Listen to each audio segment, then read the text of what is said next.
Ito ang San Bartolome Apostol Parish Church na matatagpuan sa Nagcarlan, Laguna. Ang Romano Katolikong simbahan na ito ay unang itinayo noong 1583 sa pangunguna ng resident priest nito na si Thomas de Miranda. At alam niyo ba na ang unang simbahan ay yari lamang sa kahoy at nipa? Sa panahon ni Cristobal Torres taong 1752, na ipatayo ang ikalawang simbahan na yari sa bato. Ngunit noong 1781, isang sunog ang sumira sa malaking bahagi nito.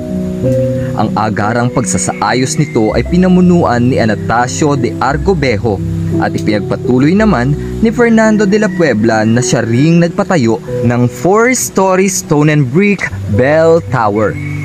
Nagpatuloy ang mga rekonstruksyon at renovations at noong 1845 na ipagawa ang choir loft sa pangunguna ni Vicente Belloc.